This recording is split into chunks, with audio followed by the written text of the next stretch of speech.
Welcome friends. இன்றைக்கி நம்ம ஒரு சூப்பரான நான்வெஜ் ரெசிபி தான் நம்ம சேனலில் பார்க்க போகிறோம். ப்ரான் ஃப்ரை செய்கிறதுக்கு தேவையான பொருட்கள்லாம் நான் எடுத்து வச்சுருக்கேன். உங்களுக்கு இன்க்ரீடியன்ட்ஸ் வேணும்னா டிஸ்கிரிப்ஷன் செக் பண்ணிக்கோங்க. இப்போ நம்ம ஸ்டார்ட் பண்ணிடலாம். ஃபஸ்ட்டு ஸ்டவ் ஆன் பண்ணிவிட்டு ஒரு கடாய் வச்சுக்கலாம். கடாயில் நம்ம க்ளீன் பண்ணி வச்சுருக்கோம்ல ப்ரான்ஸ், அதை வந்து அப்படியே ஆட் பண்ணிக்கலாம். ஆட் பண்ணிவிட்டு ஒரு 15 மினிட்ஸ் இல்லைனா 10 மினிட்ஸ் நீங்கள் அப்படியே மீடியம் ஃப்ளேமில் வச்சுருந்தீங்கன்னா அதுலேருந்து தண்ணி வெளியாகும். அது வேஸ்ட் வாட்டர் தான். அந்த வாட்டர் வந்து நல்லா எவாப்ரேட் ஆகும். எவாப்ரேட் ஆகிற வரைக்கும் நம்ம அந்த மீடியம் ஃப்ளேமில் வச்சுருக்கணும். கலர் கூட மாறும். இந்த மாதிரி ஆரஞ்சு கலராக ப்ரான்ஸ்லாம் மாறிடும். இந்த மாதிரி ஆனதுக்கப்புறமா இதை வெளியில் எடுத்துடலாம். இப்போ ஒரு க்ளீன் பவுல் எடுத்துக்கலாம். இந்த க்ளீன் பவுலில் ஃபஸ்ட்டு நம்ம சால்ட் ஆட் பண்ணிக்கலாம். இதெல்லாம் வந்து அதுக்கு கோட்டிங் செய்ய போகிறோம்.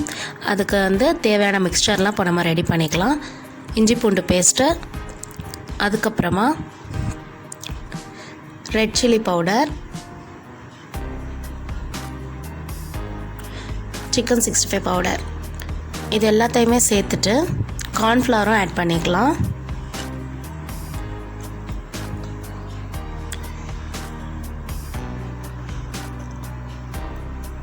எல்லாம் சேர்த்துட்டு தண்ணி ஊற்றி நல்லா மிக்ஸ் பண்ணிக்கலாம். தேவையான அளவு தண்ணி ஊற்றிக்கோங்க.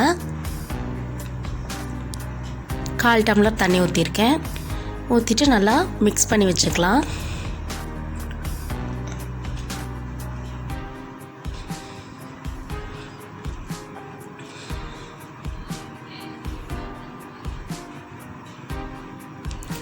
நல்லா மிக்ஸ் பண்ணிவிட்டு நம்ம ரெடியாக எடுத்து வச்சுருக்கிற ப்ரான்ஸை இதில் போட்டு நல்லா கோட் பண்ணி எடுத்துக்கலாம்.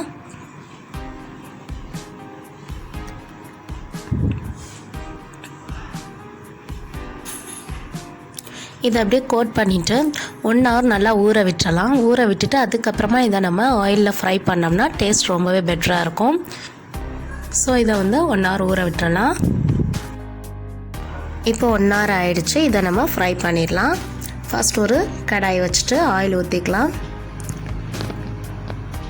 ஆயில் ஹீட் ஆனதுக்கப்புறமா இதை எடுத்து ஃப்ரை பண்ண ஆரம்பிச்சிடலாம்.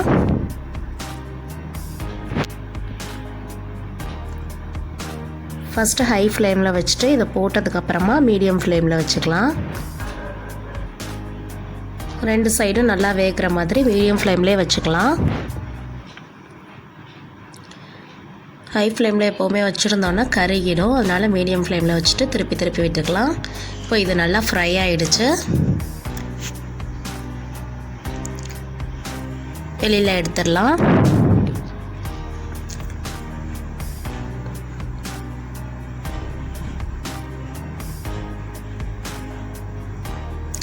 அவ்வளோதான் ஃப்ரெண்ட்ஸ். இப்போ ரொம்பவே சூப்பரான கிறிஸ்பியான ப்ரான் ஃப்ரை ரெடி ஆகிடுச்சு. இது எப்படி இருந்ததுன்னு நீங்களும் செஞ்சு பார்த்துட்டு கமெண்ட் பாக்ஸில் கமெண்ட் பண்ணுங்கள். அண்ட் இது வரைக்கும் நம்ம சேனலை சப்ஸ்கிரைப் பண்ணாதவங்க சப்ஸ்கிரைப் பண்ணிவிடுங்க. வீடியோ பிடிச்சிருந்தால் லைக் பண்ணுங்கள். அண்ட் மறக்காமல் நோட்டிஃபிகேஷன் ஐக்கானை ப்ரெஸ் பண்ணிவிடுங்க ஃப்ரெண்ட்ஸ்.